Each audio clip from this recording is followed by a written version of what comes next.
My name is Emma Bedelstein. I'm 22 years old, and I'm studying to become a teacher here in Denmark, which takes roughly 4 years, and I'm just over halfway done. I have completed my English course, and I'm about to complete my Danish course. And here in Denmark, we have 3 6-week internships that you have to do that are mandatory during your time at college. And I have completed 2 of those, one being at a public school and another one being at a private school. It is said that about 7% of the Danish population is dyslexic or has dyslexia, and that more males than females are affected by it. And funnily enough, in both of my internships, the students that I've found had reading or writing difficulties were predominantly male, but I didn't encounter that many. In my first internship at the public school, I only encountered one student in a 5th grade that I thought could have some sort of reading or writing difficulties. The only help that he received was differentiated teaching and a teacher who was a little bit more attentive to him when they were doing writing activities. But other than that, he didn't have any sort of tools. There wasn't an extra teacher involved. He was basically on his own, and he hadn't been tested. In my second internship at a private school, I had a 7th and an 8th grade. And they were roughly about 25 pupils per class. And in both classes, I believe I encountered at least 3 students that had some type of reading or writing difficulty. Although I was encountering at least 6 students with issues, only one of them had been tested and knew that he was dyslexic. But every single student at this school had an app on their computer called App Writer, which could either enlarge or minimize text so that it would be easier for them to read. It could also change the color of the text, the color of the background, or it could read the text out loud to them. This also was amazing because every single piece of text they had to read was handed out as a PDF, meaning that in every class they had, except for PE, they had access to computers and to headphones that they could use if they had to read anything. During these times, it was kind of difficult for me as an intern to know how to teach these children because I hadn't been taught or told what I could do to help them. I think I made it work. But it's difficult to say because I was only there for 6 weeks. Now, at my college, we use a book called Didaktikhåndbogen. It is basically a book on theories and tools and activities on how to teach. But nowhere in the book can I find any passage or chapter or anything that mentions dyslexia or any reading or writing difficulties. And I've looked through every single book I have, and there is nothing to find. And these were the books, of course, that my college professors have asked me to purchase. And I have not heard a teacher talk about dyslexia or any of other types of learning disabilities. When I went to school, when I was in primary and lower secondary school, I really didn't encounter, or I don't remember encountering a lot of pupils that were dyslexic. I encountered a lot of students with ADHD though, but none of the students that I talked to or engaged with told me at least that they were dyslexic. And I went to 3 public schools and 1 private school, meaning I encountered a lot of peers and a lot of students, but as far as I can remember, none of them, at least that they knew of, were dyslexic. From my research in 2018, only 3 of the 15 available colleges where you can study to become a teacher offered any type of course on how to teach language to children the best, or any subject for that matter. Only 3 of 15. From my research of present day, like beginning of March 2021, about 8 of the 15 colleges offer any type of course on this.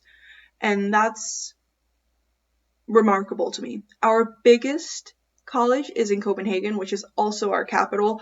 They don't offer that though. The courses available at these colleges include teaching new teachers or teacher trainees how to incorporate reading and writing tools that could aid or help or guide children with dyslexia and in any subject. And the course at Nørre College states that its purpose is to give insight and develop skills to include dyslexic children in the common classroom, as well as include and strengthen the students' ability to use the reading and writing tools with basis in studies, descriptions, analysis, evaluation, and their reading and writing difficulties.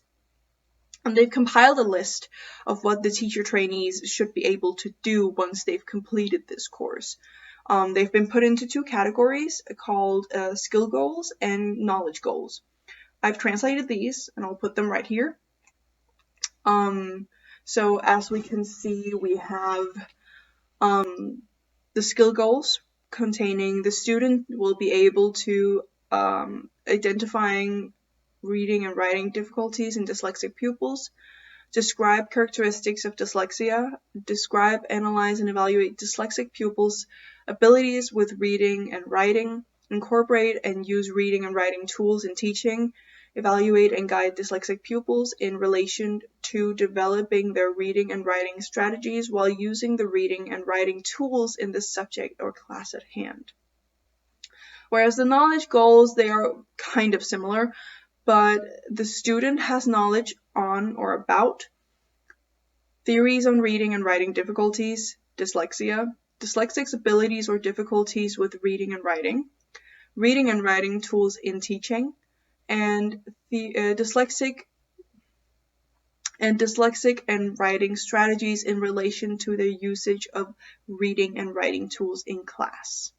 To add to this, the college that I'm attending in Odense had a course in 2020 where the area of skill and knowledge was stated as being to be able to reasonably plan, implement, evaluate, and develop differentiated and compensatory teaching in reading and writing in several subjects. And the title of this course was Written Language Difficulties. This is marked as a specialty module. This is not a course that everyone takes. This is a course that you choose to take. You're supposed to take, I believe it's 3 or 4 specialty courses during your time at college, and this could be one of them.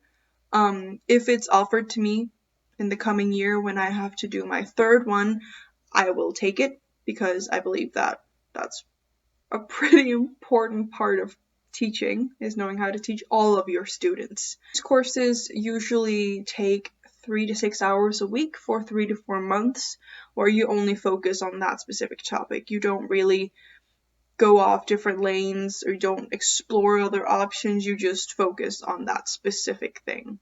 As I was researching what colleges offer a quick or easy course in teaching dyslexic children, I also found that for adults, we have these education centers called VUC, which stands for Voksenuddannelsescenter, meaning Adult Education Center. They offer free classes for dyslexic adults over 25 that have not yet completed any type of high school. And in these classes, usually there's about 2 to 6 students or pupils, and it is intended to help those adults get better grades so that they can get into high school. Now, back when my dad was a teacher, which was from 1971 till 2013, I believe, he barely had any contact with any dyslexic students. He taught for 42 years and at different schools, and only during the last 6 years, he encountered students who told him that they were dyslexic, and he would try to help them along as best as he could, but he hadn't received any courses or any help or guidance or anything in teaching dyslexic children either. He found out over the years that the municipalities would try to limit the amount of students they test and limit the amount of tools that were given to the schools because it was too expensive for them. And of course, if you have to look at it very cynically, they have a lot of different things that they need to focus on, and apparently they are not prioritizing children and their education. Since my dad, he taught math, he also noticed that the same thing happened for students with dyscalculia or number blindness. I'm not sure how to pronounce it. Don't come for me.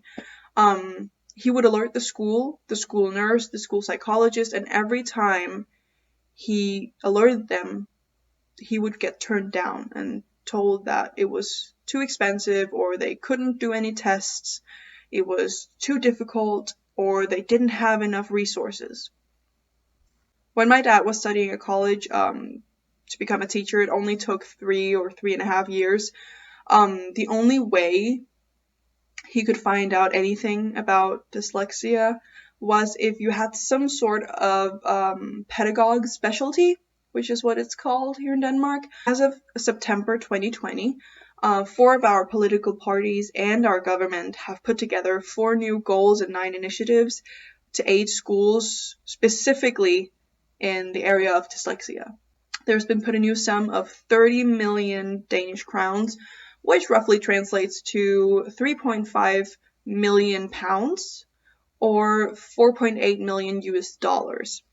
The initiatives and aids that come along with this are expected to start rolling out in around this time, like beginning of 2021, but should be done before we reach the summer of this year, which will be exciting if it works. I will put the agreement here and I will read it out loud. The agreement for overall goals and 9 initiatives to strengthen the dyslexic area. Goal 1. Strengthen the detection and guidance of people with reading and writing difficulties. Early targeted information to parents and detection in relation to dyslexia.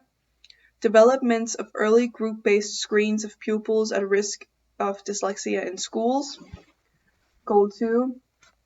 Secure targeted effort for students with dyslexia and other reading and writing difficulties. Targeted efforts for pupils with reading and writing difficulties in primary school. More knowledge on how schools and municipalities in practice work with supporting pupils with language comprehension difficulties. More knowledge on how schools and municipalities already are working with reading efforts in small groups. And goal 3, strengthen and guidance for students with dyslexia and other reading and writing difficulties. Establish a national forum for reading tutors and dyslexia teachers in primary and lower secondary schools and increase the number of reading tutors and dyslexia teachers.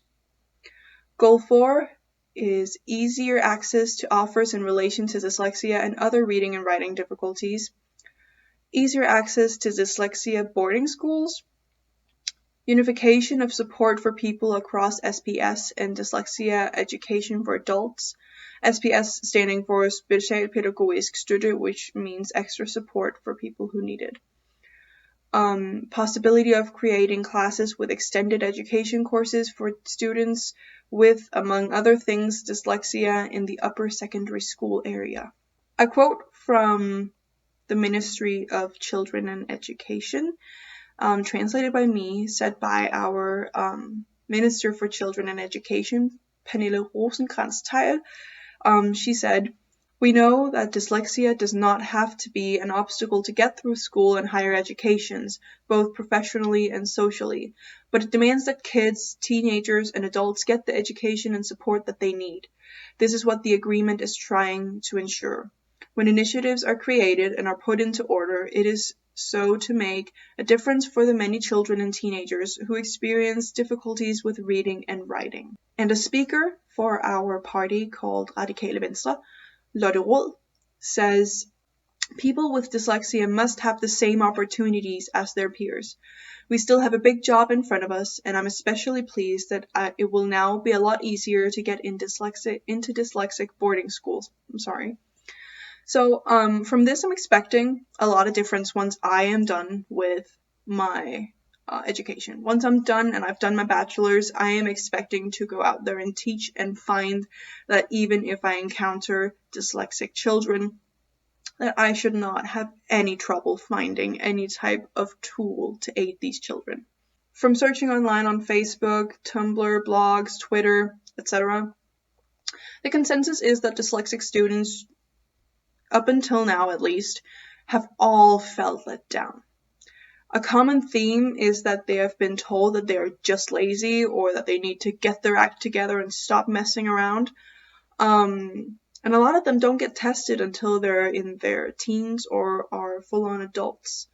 And meaning that they've missed out on a lot of help or guidance.